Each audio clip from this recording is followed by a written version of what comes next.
করতে করে আসলি জীবন আমি জানতাম তুই চিনবি না মানে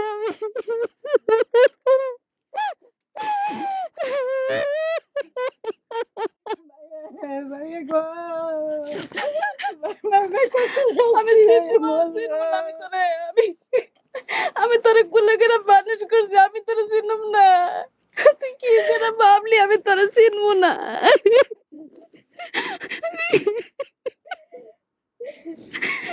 আমি তো ছোটকালে দিয়ে চিনতে পারতেছি না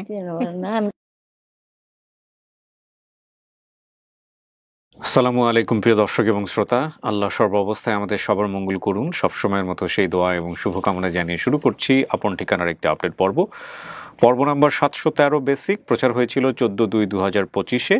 সম্ভাব্য সফলতার সংখ্যা আজকে 422, ইন টোটালি 452 ক্রস করবো আমরা। এবং যিনি অতিথি ছিলেন তার নাম হচ্ছে আকলিমা। উনি যেসব তথ্য দিয়েছিলেন, বাবার নাম বলেছিলেন হাকিম, উনি মারা গেছেন, মায়ের নাম বলতে পারেননি, ভাই বোনের নাম এবং সংখ্যার জায়গায় একজনের নাম বলেছিলেন, তিনি হচ্ছেন হামিদা, ঠিকানা বলেছেন দড়িপাড়া জামালপুর। তো এই হচ্ছে ওনার দেয়া তথ্য আমি যেটা এখানে পাচ্ছি উৎস সন্ধানকারীর ভূমিকায় অফিস থেকে আমাদের তথ্য সংগ্রহ করা হয়েছে।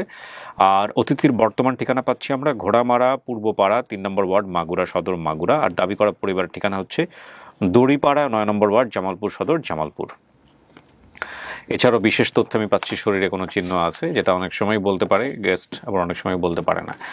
আমি ইন্ট্রোটার বড় করব না, আমি শুরুতেই জানিয়ে রাখছি পুরো ভিডিওটি মনোযোগ দিয়ে দেখতে হবে। এবং আপনারা নিশ্চয়ই জানেন যে আপন ঠিকানা যেসব নিয়মকানুন অনুসারে পরিচালিত হয়, ঠিক এই ভিডিওটিও ঠিক সেই নিয়মেই পরিচালিত হচ্ছে। কথা বাড়াচ্ছি না, চলে যাচ্ছি দ্বিতীয় ধাপে। আসসালামু আলাইকুম। আকিমা কেমন আছেন? ভালো আছে। অনেকক্ষণ বসে রাখছি আপনাদেরকে। আপনার পরিবারও আসছে। ভাই আপনার নাম? জাহিদুল। কি হন আপনি? আকলিমার হাজবেন্ড না? আচ্ছা। জানতেন আগে, বিয়ের আগে, যে আকলিমা এরকম হারায় গেছে ছোটবেলায়? না, আমি জানতাম না। তো বিয়ের পরে জানার পরে সমস্যা হয় নাই? না, সমস্যা কি? কি বলেন? সমস্যা তো হওয়ার কথা। বাপ মায়ের পরিচয় নাই, কি নাই, শ্বশুর শাশুড়ির পক্ষ থেকে আমাদের কোনো সমস্যা নেই। সমস্যা হয় নাই। আপনি খুঁজছিলেন বিয়ের পরে? না, চেষ্টাও করিনি। চেষ্টাও করেন নাই। তো আপনার ওয়াইফ যে আজকে পরিবার পেতে যাচ্ছে, যদি পায় আপনার কেমন লাগবে? ভালো লাগবে। ভালো লাগবে? হ্যাঁ। কি করেন আপনি পেশায়? আমি পেশায় ভ্যান চালাই। ভ্যান চালান। ছেলে ঘুমাই গেছে না? ছেলে মেয়ে কি নাম মা? জাহানারা জাহানারা। কয় ভাই বোন তোমরা? 4 ভাই বোন 4 ভাই বোন। তোমার মা যে আজকে এরকম পরিবার খুঁজে পাচ্ছে, তুমি কি জানো? হ্যাঁ কেমন লাগবে যদি পায়? ভালো ভালো না? ঠিক আছে, চলেন আপনাকে ভিতরে নিয়ে বসো।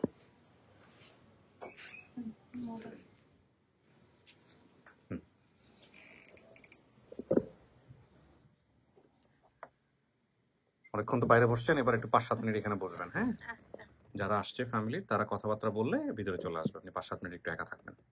সুপ্রিয় দর্শক এবং শ্রোতা, তৃতীয় ধাপে এসে আপনাদেরকে বলতে চাই আকলিমা যেভাবে হারিয়েছিলেন। ওনার বর্তমান বয়স আমরা ধরে নিচ্ছি 35, হারানোর সময় বয়স ছিল 5 থেকে 6। তো ওর বাবা অসুস্থ হয়ে মারা গেছে এবং সংসার অভাব থাকার কারণে মূলত ঢাকায় ওনাকে কাজে দেওয়া হয়েছিল। খুব কমন কেস, বাসায় মারধর করতো, পাশের বাসার এক লোকের সাথে পরিচয় হয়ে সে বাসা থেকে পালিয়ে বের হয়ে যায়। এরপর বিভিন্ন বাসায় কাজ করে বড় হয়েছে, বড় হওয়ার পর স্বামীর সাথে পরিচয় হয়ে বিয়ে এবং সংসার। তো এই হচ্ছে বিষয়। আর ওর বাবা জন্ডিস হয়ে মারা গিয়েছিল, মা দ্বিতীয় বিয়ে করে। মার সতীনের অনেকগুলো ছেলে মেয়ে ছিল, মা যেখানে বিয়ে হয়েছে সেখানে তার সতীন ছিল, এটা হচ্ছে বিষয়। ওনারা দেখতে পেত না। দেখা যাক আজকে কারা এসছে।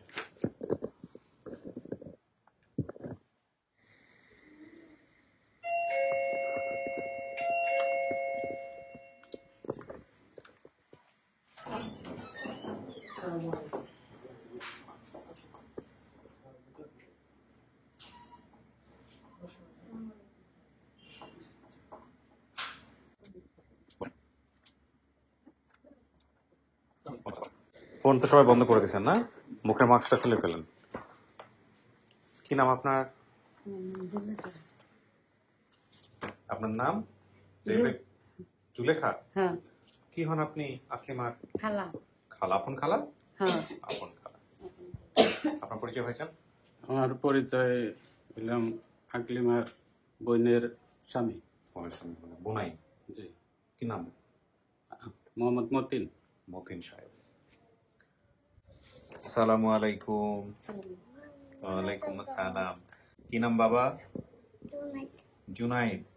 কি হয় তোমার আকলিমা? আকলিমা কি হয় সম্পর্কে? আপু। আপনার নাম? আমার নাম হামিদা। কি কি হন আপনি? বোন। জি বোন। আপনি সেই বোন না? আপনার নাম? আমার নাম বানাইছে। কি হন আপনি? আমি হলাই আপনার। মা কই? মা মারা গেছে গো। ও জানে না? তার মানে বাপটা জানতো কিন্তু মাটা। আপনারা দুই খালা, দুই বোন, আপন দুই বোন। কয় ভাই বোন আপনারা? আমরা আমরা দুই বোন। একই মায়ের পেটে দুই বোন, জি। একই বাপের। জি। আপনার মা তো পরবর্তীতে বিয়ে করেছিল আর জায়গায়। আপনার বোনটা কেমনে হারাইছিল? আপনি বড় না ছোট? আমি বড়। বোনটা কেমনে হারাইছিল? ও যা বলছে সব ঠিক আছে? বোনটা হারাইছে হলো যে ওই গাজীপুর জেলখানাটা আছে না, ওখানে আমরা একটা বাসায় থাকতাম। আমার মারে নিয়ে আমরা 3 মা যে একখানে থাকতাম। থাকার পরে কিছুদিন আগে আমার বোনের আর আমার মাকে কইলো যে তোমরা একসাথে তো খাওয়া দিবা পারবো না, তোমরা 3 জন 3 বাসায় থাকো। তাই আমি আমারে দিল একটা বোনের বাসায়, একটা মহিলার বাসায় দিল। মহিলার বাসায় দিলে পরে আমি তখন মনে করেন যে একটু দূরে আর কি। আমার মা আর ও এক বাসায় থাকে, আমি একটু দূরে। আমার মারে ছিল 2 তলায়, পরে নিয়ে গেল 3 তলায়। 3 তলায় নিয়ে যাওয়ার পরে ওখান থেকে মনে করেন আমি তার সাথে আর আমার যোগাযোগ নাই। তারপরে আমি ওই বাসার থেকে ওইখানে অনেকদিন থাকার পরে আমি কান্নাকাটি করতেছি, মানে ওরা ওইখান থেকে চলে যাইব। চলে যাওয়ার পরে আমি ওখান থেকে কান্নাকাটি করতেছি। কান্নাকাটি করার পরে তারপরে মনে করেন যে আমার ওই মহিলা আমার ওইখানে নিয়ে আসলো। নিয়ে আসার পরে আমি আমার মার সাথেও দেখা করতে দিল না, আমার বোনের সাথেও দেখা করতে দিল না। পরে আমি বললাম যে আমার একটু দেখা করতে দেন। পরে আমারে বললো যে ওরা এখানে থাকে না, তোমার আম্মা আর তোমার বোন এখানে থাকে না। তাই আমি ওখান থেকে কান্নাকাটি করি, তখন তো আমি একটু ছুটো। তখন আমি ওখান থেকে কান্নাকাটি করে আমার পার্শ্ববর্তী খালা ছিল, খালার কাছে গেলাম, যাই বললাম যে খালা আমার তো মারাও দেখা করতে দেয় না, আমার বোনের সাথেও দেখা করতে দেয় না, তাহলে আমি এখন কি করব? পরে হে বললো যে আমি কালকে বাড়ি যাব, তাহলে চল তোরে তোর মামাগো কাছে দিয়ে আসি। পরে আমি মামাগো কাছে চলে গেলাম, ওই খালার সাথে ট্রেনে করে আমি বাড়িতে চলে গেলাম। চলে যাওয়ার পরে এই বোনের সাথে আমার দেখা, আমার বোনের সাথে আর আমার কেউ দেখা দেয় না, আর আমি বোনের সাথেও দেখা পেলাম না, আমার মার সাথেও দেখা পেলাম না। পরে আমি অমনি দেশে গেলাম, থাকলাম কিছুদিন। আমার আরেকটা মামা ছিল পাড়াপড়শি, সেই মামার কাছে থাকি। থাকার পরে আমার মামা ওখানে থাকি, অনেক খাই, আর খালার সাথে ওই আসা যাওয়া করি, দেখা সাক্ষাৎ করি। তারপরে মা বললো, আমার মার সাথে আমার দেখা নাই। আমি মনে করেন যে ওই মামার কাছে থাকার পরে কিছুদিন পরে আমার মা হঠাৎ করে বাড়ি গেল। যাওয়ার পরে আমি মার দেখে কান্নাকাটি করলাম যে তুমি এতদিন কইছিলা, আমার লোকে খুঁজতে পারলা না, আমার না দেখে আয় করলা। পরে আমার মা বললো যে আমি হাসপাতালের থেকে আজকে ছুটি পাইছি, আমি হাসপাতাল থেকে আজকে আসছি। কেন আসলা? পরে আমি বললাম। পরে বললো যে আমি ওই বোনের সাথে আর কি হেরা হেরা বলে ঝগড়া লাগছিল, তাই মারে বলে মাথায় আঘাত করছিল, মা এই আঘাত খাইয়া হাসপাতালে ছিল। তারপরে এই মার সাথে দেখা, এরপরে মা আমার ওই বাসার থেকে আমার নিয়ে আসলো, মামার কাছ থেকে নিয়ে আসলো। নিয়ে আসার পরে আমার মায় তখন ওই বাসায় আসলাম। আসার পরে দেখি অন্য একটা লোক থাকে, অন্য একটা লোক থেকে। পরে বললাম যে আমার বোন কোথায়, আমার মারে নিয়ে আসছি। পরে বললো যে তোমার বোনেরে আমরা দেখি নেই, আমরা জানি না। আর এখানে হেরা এই যে নামে আমরা সুয়েলের মা কইয়া নাম ছিল ওই মহিলার, পরে সুয়েলের মা ওই বাসায় ছিল না, আর সুয়েলের মার আমরা পাইলাম না। তার অন্য বললো, আর ওই মহিলা বললো যে ওরা এখানে থাকে না, চলে গেছে, এই কথা বললো। এই আমাদের লাগে সম্পর্ক, ওই দিকের সম্পর্ক। তার মানে আপনার সোহেলের মায়ের কাছে থাকতো আপনার বোন? জি জি। সোহেলের মায়েরও পাইলেন না, বোনরেও পাইলেন না, খোঁজাখুঁজি করছেন? খোঁজাখুঁজি মনে করেন একটা অনেক থানা ছিল, পরে থানায় গেলাম। আমার মার হাতের এক জোড়া চুরি ছিল, পরে থানায় দিল। দেওয়ার পরে মা থানায় চুরি দিতে কার কাছে দিছে? ওই যে পুলিশের কাছে দিছে। দেওয়ার পরে পুলিশ তো টাকা ছাড়া কথা বলে না। পরে চুরি 2টা খুলে মারে ওই পুলিশের কাছে দেওয়ার পরে মারে বললো যে মা ওই পুলিশটা আসলো, আইসা ওকে বাসায় গেল। যাওয়ার পরে বললো যে এই নামে এরা কেউ থাকে না এখানে। পরে পুলিশে বললো যে ওরা তো থাকে না, আমরা এখন কি করবো? পরে পুলিশ আর কোনো কথা বললো না, তা আমরা তো অত কিছু বুঝি নেই তখন। এই জন্য পরে ওখান থেকে মনে করেন চলে আসলাম, আমার মারে নিয়ে ওখান থেকে চলে আসলাম। এরপরে আমার কিছুদিন থাকার পরে আমার ছেলে হলো, ছেলে হওয়ার পরে আমার মা মারা গেল। এই মারি আর ছাড়া মা আর কিছু নেই। বোনেরে খুঁজতে পারলাম না। বোনে আমরা জানি যে আমার বোন হারা নাই, আমার বোন ওই বাসায় আছে, আমরা এটুকু জানতাম। আজকে তো জানলেন যে বোন? জি, আমরা এই যে ভিডিওটা দেখছেন, এটা কি আপনার বোন? জি, আমার বোন। আমি ভিডিওটা দেখে আমি ওই দিনে আপনি করে ফোন দিছি। ঠিক আছে, আপনার কাছে আসতেছে। আসসালামু আলাইকুম। কি হয়েছে বলেন তো ঘটনাটা। মানে আমাদের যিনি গেস্ট উনি তো বলেছে ওনার বাড়ি হচ্ছে জামালপুর দড়িপাড়া।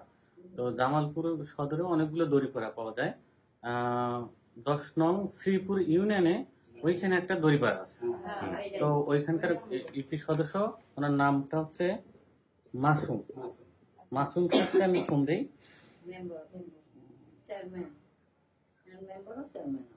জি, মাসুম সাহেব উনি মানে রানিং মনে সম্ভবত উনি চেয়ারম্যান হিসেবে দায়িত্ব পালন করতেছেন, মেম্বার এবং পাশাপাশি চেয়ারম্যান হিসেবে দায়িত্ব পালন করতেছে। তো ওনাকে ফোন দিলে উনি প্রথম অবস্থায় পরিবারটাকে চিনতে পারে না। তো উনি বলছে যে খোঁজ নিয়ে উনি আমাদেরকে জানাবে। পরে উনি আমার নাম্বারটা একজনকে পাঠায়, ওনার নাম হচ্ছে রেবাস। রেবাস হচ্ছে আপনার দেবর না? উনি আমাকে ফোন করে বলে যে ভাইয়া আমি পরিবারকে চিনি, ওনার খালাতো ভাই আছে, নাম হচ্ছে জুয়েল, আপনি জুয়েলের সাথে কথা বলেন। জুয়েল ভাইকে ভাইয়ের নাম্বার দেয়, এভাবে আর কি করবে। ঠিক আছে। আপনাদের কাকে দেখলে চিনবে খালাদের মধ্যে? আমাদের আকলিমা কার সাথে পরিচয় ছিল? আপনাদের দুজনের মধ্যে কাউকে দেখলে চিনবে? চিনবে? বড় কে আপনাদের মধ্যে? ওনাকে আর ওনাকে? উনি গোসল করাইছে ছোটার সময়। আচ্ছা, এই দুজনকে পাঠাবা, এনাকে আর এনাকে। চলো, শুনছেন তো সবকিছু, বসেন। কিছু শোনা গেছে ভিতর থেকে? বাবা যে মারা গেছে এটা তো আপনার মনেই আছে না? বাবা মারা না গেলে কি জীবনটা এরকম হইতো? মনে হয় না। কি করতো আপনার বাবা? আমি জানি না তো। আপনার বাবাকে দেখেন নাই? বাবার সাথে কোনো স্মৃতি নাই ছোটবেলার? ওই যে বললাম যে কুয়োর মধ্যে ফেলতে গেছিল, ওই তো মজা করে আসলে, কিন্তু আর কোনো স্মৃতি নেই। আর ওই হয়েছিল যে জন্ডিস রোগ হয়েছিল, সেই সময় সাথে গেছিল, এমনি আর কিছু আর মনে নাই। মানুষের বাসায় কাজ করে করে জীবন কাটছে না? জি। কত বয়স পর্যন্ত কাজ করছেন? বিয়ের আগ পর্যন্ত। বিভিন্ন মানে বাসায়? কাজ বিভিন্ন না, তাহলে যে পালিছে আমারে সেই জায়গায়, আচ্ছা, যে পাইছে আর কি তার বাড়ি। নিজের বাপ মায়ের কথা মনে পড়তো না? হ্যাঁ, খুব মনে পড়তো, কিন্তু কেউ প্রকাশ করার কেউ প্রকাশ করে না, মানে প্রকাশ করতে পারে। এতদিন পরে সে কেন প্রকাশ করলেন? এতদিন পরে আপনাদের এই অনুষ্ঠানটা দেখে মনে করেন যে সবকিছু জেগে গেছে, যে দেখি একটু যাইয়ে যদি পাই কিনা, যদি পাই কিনা। মায়ের চেহারা মনে আছে? দেখলে হয়তো চিনতে পারবো। বাবারে তো হারাইছেনি, হারাইছে। ছিল একটা বোন মাত্র না? হ্যাঁ। পাঠাই তো দুজনকে।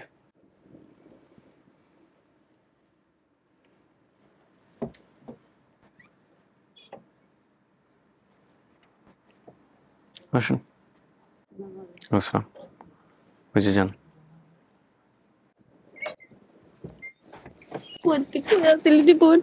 আমি জানতাম তুই চিনবি না মানে।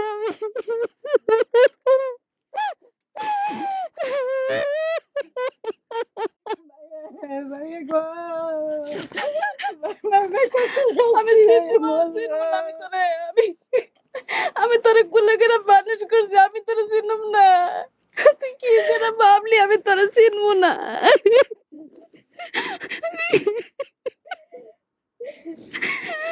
আমি মনে করছি তুই বড় অন্য চেহারা হয়ে গেছিস।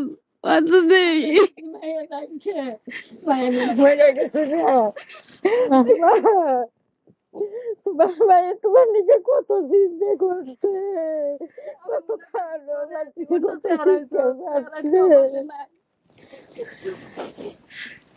আমার এই বুড় কথাই বেশি আর কি মনে পড়ে, বুঝছেন? ও আমারে বুঝি ডাকবো, ডাকতো না বুঝি ডাকতো, আমারও বুঝি ডাকতো, আমার বুঝি করে ডাকতো। আমি ওরা কত গেলে নিতাম মটকি মটকি করে, আমি কুলে নিতে পারতাম না স্যার। ছোটবেলা থেকে স্বাস্থ্য ভালো ছিল? কুলে নিতাম। আচ্ছা, ছোটবেলা অনেক স্বাস্থ্য ছিল আমার, এই মাঝে মধ্যে গাও হয়ে গেছিল ওরা কুলে নিতে নিতে, আমি কুলে নিতে পারতাম না, আর মটকি করে গেলে নিতাম।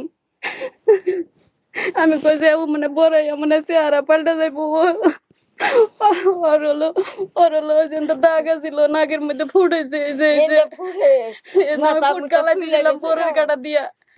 এই যে বুনতাম মনে আছে তোর, আমি বরের কাটা দিয়ে গালাই দিতাম। এই যে নাকের মধ্যে ফুট আছে, এই যে নাক আছে, সেদিনটাও আছে, মাথার মধ্যেও ফুট আছে, মাথায়ও দাগ আছে, পায়েও আছে, কত ফুলে গেছে লাগা মেজের মতন আছে একটা, কত ফুট গুনে গালাই। আর এটা শরীরের মধ্যে একটা ইয়ে আছে, জন্মের দাগ আছে, কোন জায়গায় তা মনে নাই। এটা কালার দাগ আছে না? আছে আমার এই যে পায়ে মায়ে পড়া ওই যে এই কথা সরম না। গাও এই যে এই যে এটা আমি ফুট গালাই দিয়েছিলাম, এই বোরের কাটা দিয়ে এটা আমি গালাই দিয়েছিলাম, এই যে চিহ্ন। কই আসিলি বোন তুই?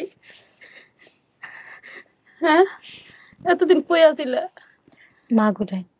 মাগুরা থেকে তো আমার কোনোদিন এই যে আমি কোনোদিন ভাবতে পারি না যে তোমার আমি খুঁজে পাবো। আমি জানি তুমি আমিও তো মরে গেছো, কোনোদিন ভাবিনি যে আমার বাপ মা ফিরে মরে পাবো। গেছো, আমি জানি তো তুমি মরে গেছো। আর ওই বাসার মহিলা আমার কত দমকাইছে আর মারছে, আমার গেলে পরে আমার কইছে তোর শেখ না গাইতে তোর বোনেরে দেখতে আইলে, তোর বোনে না নাই তুই আজকে লিগে এগুলা কইতো। আমি কত যে খুঁজছি এ বাসা, আমার মাই গেছে, আমি গেছি। মা তোমার কোনাইবা হুম, কোনাইবা নিয়ে না পোলা পা আসছে পাশের রুমে। ফুটের দাগ গুলা আছে, শরীর শহর ফুটাইছিল ছোটবেলা, এই যে পুরো সব সব দাগ গুলা আছে না, আমি ঘরে কাটা দিয়ে গালাই দিতাম। এই সারা শরীর ছোটবেলা অনেক গা হয়েছিল শরীরে। এই যে। হ্যাঁ গায়ে শরীর আসিল না গো, কি ঘাম হইছি খাইলে তোর ফুট 20 ফুট। আমার চিনছ মায়া? আমার মার পুরা চোখ দুইটা। মা আমার চিনছ? আমি তো ছোট কালে দিয়ে চিনতে পারতেছি না। না আমি তোমার আমার খালা। বড় খালা যে লেখা। ওই তো খালার কাছেই তো থাইছি, আর ওই লোকের নানি বাড়ি থাইছি। হ্যাঁ। মা আসেনি, মা পাইছেনি। মা তোমার মায়া নাই, কি মা কইতাছি তোমার বাবু একটু। আমার ছোট পোলা হইলে পরে মারা গেছে। তোমার মায়ের কত তোমার নেই এই যে কইছে না দাগ আছে, এই যে পুরা দাগ, আমি কইলাম না নাকের গোড়াটা দাগ আছে, চোখের এনে দাগ আছে। তোমার মা তো আমার উন্দি থাকছে, আমি কত মুখ সাফ করলাম, বাসার পাইলাম না। কি হয়েছিল? তোমার মায়ের যে কাজ হয়েছিল, হতিনের বাড়ি ব্যাগ আইডি করে ব্যাগ কিনে নিয়ে গেছে। হতিনের বাপে ওষুধ দিছে, হিন্দু নেই, বাঁচে না। আই আমার উনি থাকলো, আমার উন্তি তো থাকলাম, উন্তি মরলো, হাসপাতালে নিলাম, হাসপাতালে মরছে। তোমার মা থাকলে তোমার খবর দিদিন হচ্ছে ওই গায়ে পড়তো, আমরা মায়ের খোঁজ পাই না। যে আমার ফুট গুলা গালাই দিছিলাম হিনে গেছে। তোমার ছোট খালাও আছে। ফুটের দাগ, আচ্ছা, হ্যাঁ ফুটের দাগ গুলা মিশবো না, আমি মিশবো না। জহানি পাবো ফুটের দাগ গুলা দেখলে আমি চিনি। আমার বোনের নাম আকলিমা, আমার বাবার নাম হাকি, হুম, আমার মার নাম সালমা বেগম, সব মিলছে। আমার আমার নাম হামিদা। দড়িপাড়া জামালপুর এটাও মিলছে। জামালপুর। হ্যাঁ আমার দেওয়ার দায়ে আমার ঘরে জমি নয় থাকছে। আমি আরো আগে খোঁজ পাইতাম, তোমার ভিডিও না পাইলে আমি খুঁজে পাইতাম না, তোমার ভিডিও পাই আমি এনে খুঁজতে আসছি। তোমার ভিডিওটা দেখে খালি আমি বই কল্পনা করতাম আর এই ভিডিওটা দেখতাম, আমিও তো এই ভিডিও দেখে এই জায়গায় আইছি, যে দেখতাম দেখি কইতাম যে তোমার এই ভিডিওটা বেরিয়ে হতো আলাপ করতো, হে বেরিয়ে জন্য কইলো হ্যাঁ আমার খালার চেহারা। বই এখন করে বানাচার না হলা তুমি, বেরিয়ে কইলো। তোমার এই গাড়ির মধ্যে যে ফুট গুলো ছিল হেনার দাগ আছে না, আচ্ছা। মাথা মধ্যে আছে না? আনামত মাথাটা হইতে হইছি। ছোটবেলা এত বড় বড় ফুট হইতো, পুরো মাথার মধ্যে, মানে মাথার মধ্যে বেশি হইতো। আর বড় হয়েছিল না, এহেনেরটা এরকম ফুলে গেছিল আর এহেনেরটা এরকম হয়েছিল। পরে আমি এটা বরের কাটা দিয়ে গালাই দিছিলাম ছোটবেলা। হুম, আর নানি গোবাই থাকতাম, মার অন্য জায়গায় বিয়ে হয়ে গেল দেখে পরে নানি গোবাই এসে এসে থাকতাম। ওই নানি গোড়া এখানে গাছতলায় শুয়ে থাকতাম। আমার নানিরাও আমাকে দেখতে পারে, কেউ আমাকে দেখতে পারতো না। 110 টাকা কেউ কিনা খাহা নাই, এখানকার 50 টাকা 60 টাকা 70 টাকা 80 টাকা সেরো চাল হইছে। আমি এখানে ভাবছি ভাত বড় ব্যাঙ হয়ে ওর খায় না। চেহারা পাল্টা যাইবো, আর চেহারা একটু পাল্টা নাই, চেহারা আগের মতনই আছে। ও যেমনি আমি ছোটবেলা দেখছি ওরকমই চেহারা। আকলিমা, হ্যাঁ, কি মনে হয় এটা আপনার পরিবার? জি এখন আমার চিনো না একটু, চিনিছি। হুম, আমার কি মুখ অনেক ছোট থাকতে তো দেখেছি। একটু কি তুমি কে চিনতে পারো না? তোমার খালারে চিনতে পারো নাই? না, খালারে চিনতে পারিনি, কিন্তু খালার কাছে থাকি যে ও তো ছোট কালে বড় হয়েছে তো কি অনেক ছোট, তখন 5 বছর আর কি বয়স। ছোট ছিলাম না খালা আচ্ছা, আমি। তুমি যে নানি গোবাই থেকে আইসা যে আমরা গাছতলায় শুয়ে থাকতাম, নানিরা আমার আনতো, এগুলার স্মৃতিগুলা তোমার মনে আছে? হ্যাঁ, এগুলি মনে আছে, আমি বলেছি তো, আমি বলেছি যে আমি লোকে আইসে গাছতলায় শুয়ে আমার থাকতাম। মা রান্না গেলে পরে আমার মা খাবার দিত না, বই বেড়ার ডরে খাবার দিত না, আমাকে খাবার কালাই দিত। সিদ্ধ করে করে খাওয়াইতো। খাওয়াই তো, বলেছি সেগুলি। আরো কালাই আর কালাই তো না তোমরা আমার পরিবারের মধ্যে তোমার কেউ চেহারা মনে আসে না? না, আমার চেহারাও আসে না? মনে পড়ে, কিন্তু মার কথা মনে পড়ে, বাপের কথা মনে পড়ে, বুনিদের কই, কথা মনে পড়ে, আমার কিন্তু চেহারাটা আমার মনে আসে না। আচ্ছা, চেহারা মনে আসে না। হ্যাঁ, মামা ঘরেও মনে মনে নাই? মামা তো ছিল, দুইটা ছিল না মামা? হ্যাঁ, একটা মামা তো জিলাপি। জিলাপি জিলাপি, বেচতো। হ্যাঁ, ওইটাই আমার ভাই। ওইটাই ফজর আলী জিলাপি বেচতো আমার মামা আগে। ছোট ওইটা থেকে আমার জিলাপি ভাই। বেচতো। বানায় বানায় গ্রামে গ্রামে জিলিপি ব্যস্ত বিক্রি করতো। হ্যাঁ। নিজে বানাই বানাই জিলাপি বাজারে বাজারে ঘরে ঘরে নিয়ে নিয়ে বিক্রি জিলাপি করতো। বেচতো। আর ওই জিলাপি নিয়ে যাইতো, আমরা খাতাম, হ্যাঁ, তাই না? আসলে সারাদিন বেঁচে শেষে যেটি থাকতো ওইটা নিয়ে আমাকে রাত্রেবেলা খাবার দিত, তো ওগুলো আমরা খাইতাম। ওই মামি তার দিয়ে রাগারাগি করতো, ওই মামি বকা দিত, তো ওগুলো এনে খাওয়াইতেছো, তো ওরা কি করবো। পরে কিছুদিন যাওয়ার পরে আমার মা তো আমার করে এরকম করে মনে করেন যে থুইয়া পড়লো, বিয়ে হয়ে গেল, তখন আমাকে কেউ দেখতে পারে না। একবার খালার বাড়ি যাই, খালার শাশুড়ি আছে, সে আমাকে গালাগালি করে। ওই নানির বাড়ি যাই, ওই নানি বকাবকি করে, নানা একটুই করে কিন্তু নানি বকাবকি করে। তারপরে আমরা মনে করেন ওই এ বাড়ি যাই ও বাড়ি যাই, এরকম করে যে চারটা খাবার দেয়। তারপরে মনে করেন যে ওই ঘরে শুতে না দিলে বারান্দায় শুয়ে থাকি, নাহলে গাছের তলে শুয়ে থাকি। পরে রাত্রেবেলা ওই যে মামা যখন জিলাপি বেসে যায়, যাওয়ার পরে মামা ওই সন্ধ্যা মনে করেন গ্রাম দেশে বাজার তো সন্ধ্যার 8টার আগে বন্ধ হয়ে যায়। পরে মামা যায় দেখে যে আমরা গাছতলায় শুয়ে রেছি। মামা এখান থেকে আমাকে কোলে করে আইনে ঘরে শোয়ায়, তোরা এনে শুয়ে রেছি। মায়ের কথা কোনোদিন মনে করি নাই, মায়া আছে। আমার কাছে মায়ের মরে গেছে, এই নাই। ছোটবেলার স্মৃতি স্যার ওর কিছু তো মনে আসে না। আমি আমার পুরা চিনছি, আমার বোনের চেহারা যেমন ছিল এরকমই আছে। আমার যে মাথা মধ্যে আমি যে ফুটে গালা দিছি এগুলা ওর মনে না থাকতে করে আমি একটা বড়ই কাটা দিয়ে নিজে আমি গালা দিতাম। আকলিমা, আমার জি। মনে আছে। জন্মের ওপর কারো হাত নাই, কে কোন পরিবারে জন্মগ্রহণ করবে সেটা আল্লাহ নির্ধারণ করে। কিন্তু ঠিক আমার আছে। নানির ঘরে এগুলা ছিল, আপনার ছিল জায়গা। এই যে আজকে যে ঘটনা ঘটে গেল আপনার জীবনে, সেগুলোর জন্য আপনি নিজে দায়ী না। আপনি একটা দরিদ্র পরিবারে আসছিলেন, আপনার বাবা চলে গেছে ছোটবেলায়, আপনার মার বিয়ে হয়ে গেছে, ঠিকমতো যত্ন নিতে পারে নাই, যে কারণে আপনার এই জীবন। কারো প্রতি কোনো অভিযোগ নাই, কিন্তু এই যে দুই বোন এই বয়সে এসে দুজন দুজনকে খুঁজে পেলেন, বাকি জীবনটা সুন্দর করার চেষ্টা করেন। জি। হ্যাঁ, সুখ দুঃখে দুইটা খালা বেঁচে আছে। আমি তোরে চিনছি রে বোন, তোরে তুই না চিনলে আমি তোরে চিনছি। আমার আমার আমার আমি বলি নাই তোরে রে, আমি কোনোদিনও বলি নাই। আমি সবসময় এই ভিডিও দেখে সবসময় কই ও যদি এই জায়গায় আসে একটা ভিডিও ছাড়ে তাহলে গেলে আমি খুঁজে পাই। দুই বোনে তোমরা এখানেও থাকবা। আমি একটা ভিডিও ছাড়তে তাহলে আমি খুঁজে পাইতাম, আমার এত কষ্ট হইতো না। আমি কানতে কানতে আমি আমার মা মরার পর কানতে কানতে আমি সবসময় কান্দি, কানতে কানতে আমার চোখের কালি ফিরে গেছে। আমি সবসময় এগুলো যখন ভিডিও গুলো দেখি সবসময় আমি কান্নাকাটি যে খালি কই। আর রাস্তাতে গার্মেন্টসের লোক যায়, আমি রাস্তায় চা দোকানদারি করি এখন। যখন গার্মেন্টসের লোকগুলো যায় আমি সব মহিলার দিকে এক নজর এলো চায় চায় দেখি, যে এর মধ্যে যদি আমার বোনের চেহারাটা বাসে, আমার বোনের চেহারা দেখি, তাইলে আমি তারে দৌড়ুম। একবার অনেকদিন আগে করিবাজার কাছে গেছিলাম, পরে বলছে করিবাজারটা বলছে ও আবার লোকজন আয়না দিতে পারতো, তো পুরান কাপড় চাইছিল। তো পুরান কাপড় চোপড় আমার কাছে নাই। আর আগে তো ছবির কোনো সিস্টেম ছিল না যে আমি একটা ছবি তুলে থুমো, তাও ছিল না। পরে আমি ওই পুরান কাপড় চাইছিল, কয় পুরান কাপড় দিলে আয়না দিতে পারবো। খালা কাইন্দে না। পরে না তুমি থাবাদা ধরতে হইব, ধরলে তুমি ভাইবা। এখন আমি চিন্তা করলাম কোনটা জানিস, যে বড় মানুষ এক চেহারা হয়, ছোট থাকলে আরেক চেহারা থাকে। যদি না ধরতে পারি তাহলে বলে পাগল হয়ে যাবে। এগুলা কইতো, তখন আমি ওগুলা বাদ দিছি। Magic. বাদ দিয়ে কইছি যে থাক। কবিরাজরা আমার কাছে দিয়ে আসেন এরকম, যদি যে কটা বাকি আছে, আমরা তো অনেকগুলো পাই নাই, যে কটা বাকি আছে এগুলোর থাবা থুবা দিয়ে ধরা যায় কিনা। যদি কোনদিন আমার বোনের পাই তাহলে পাইলাম, আর না পাইলে মনে করেন মনের মধ্যে একটা পাথর দিয়ে থুয়ে দিছি যে আমার বোনের আমার আর 10। আচ্ছা, পুরা বাংলাদেশের ওপেন চ্যালেঞ্জ, এই ভিডিও যারা দেখতেছেন তাদের মধ্যে যদি এরকম কোনো কবিরাজ থাকে আসবেন, আমার এখানে আপনার জন্য একটা আসন থাকবে।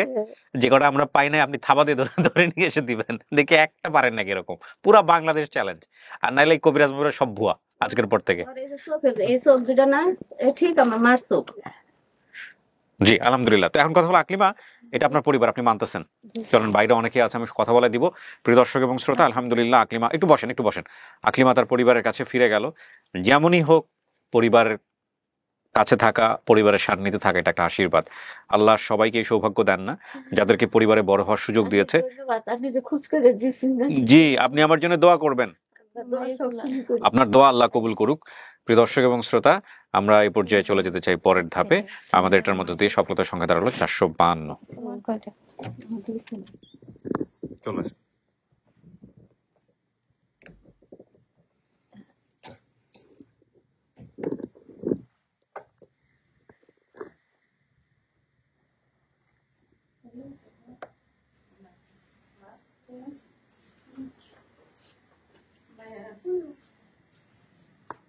আরেক খালা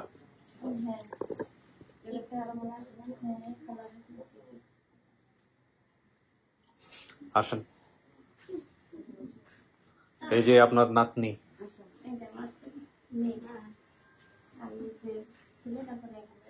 ছেলে ঘুমাচ্ছে, ওই যে জামাই, এই যে আপনার দুই খালা শাশুড়ি।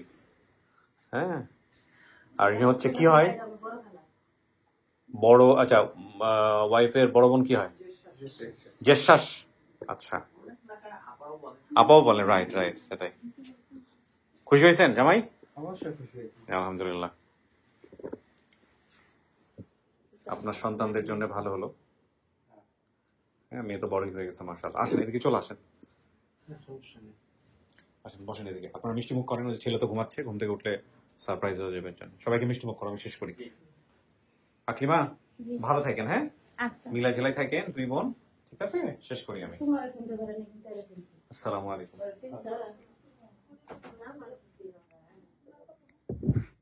আলহামদুলিল্লাহ। প্রিয় দর্শক এবং শ্রোতা, যারা একেবারে শেষ পর্যন্ত দেখেন আমাদের এই ভিডিওগুলো, তাদের জন্য বলে রাখি একটা খুশির সংবাদ আছে আপনাদের সবার জন্য। আপনারা নিশ্চয়ই জানবেন যে আমাদের অফিসটা বড় হচ্ছে। আমরা আসলে যেই বিল্ডিংয়ে আমাদের এই ছোট্ট 600 বা 650 স্কোয়ার ফিটের ছোট্ট একটা অফিস, সেটার উপরের তলাটাও আমরা ভাড়া নিয়েছি এবং ওখানে আমাদের একটা বড় স্টুডিও হচ্ছে আপনাদের দোয়াতে। আমি জানি না এখানে আপন ঠিকানা একজন ভদ্রলোক এসেছিলেন, আপনাদের মনে আছে কিনা। উনি সবার শেষে বললেন যে আমি একটু মোনাজাত করবো। তো এই মোনাজাতের মধ্যে উনি একটা লাইন বলেছিলেন যে আল্লাহ, আজকে নিজের চোখে দেখলাম এই অফিসের এই অবস্থা, আমি চাই এটা অনেক বড় হোক। আমার মনে হয় ওনার দোয়া হয়তো আল্লাহ কবুল করেছেন। তো আসলে মূল কথা হচ্ছে, আমি চাইলেও এখান থেকে শিফট করে অন্য একটা জায়গায় গিয়ে আরো বড় করে অফিস করতে পারতাম, কিন্তু এই জায়গাটার প্রতি আমার একটা ভালোবাসা জন্মে গেছে। আর এই বিল্ডিং এর ওনার যিনি, উনি আমার বাবার মতো শ্রদ্ধেয় এবং উনি আমাকে পছন্দ করেন, দোয়া করেন, আমিও ওনাকে খুব পছন্দ করি। তো সেই জায়গায় একটা কমফোর্ট আছে। তো কমফোর্ট থেকে আলটিমেটলি আমরা মোটামুটি 2টো তলা নিয়ে আমাদের অফিসটা হচ্ছে উপর। এই কথাগুলো বলছি এই কারণে যে আমাদের অনেক রেকর্ডিং এর মাঝখানে শব্দ আসবে, টুকটাক টুকটাক টুকটাক টুকটাক, কারণ উপরে কাজ হচ্ছে, স্টুডিও হচ্ছে, বড় স্টুডিও হচ্ছে। সো ওই শব্দগুলো ঢুকে যেতে পারে, এক। আর 2 নম্বর হচ্ছে যে আমরা, আপনারা জানেন যে আমাদের ইউটিউবে আর একটা নতুন অনুষ্ঠান এসেছে, ওয়ান নামে, ONE স্পেস দিয়ে SOCA দিয়ে আপনি যদি সার্চ করেন চ্যানেলটা খুঁজে পাবেন। খুবই নতুন একটা চ্যানেল, আপনারা চাইলে ওখানে দেখতে পারেন, কন্টেন্ট দেখে পরামর্শ দিতে পারেন। আমাদের আরও বেশ কিছু চ্যানেল আসবে ইনশাল্লাহ। 2025 সালে আমাদের টার্গেট আছে। সবার দোয়া চাই, নতুন স্টুডিও হলে নতুন কন্টেন্ট নিয়ে আমরা কাজ করবো ইনশাল্লাহ। সবচেয়ে বড় কথা হচ্ছে আল্লাহ যদি সামর্থ্য দেন তাহলে হবে, আদারওয়াইজ হবে না। এবং সবাই দোয়া করবেন আমাদের যেন সামর্থ্য হয়। শেষ করছি আজকের মতো। আসসালামু আলাইকুম।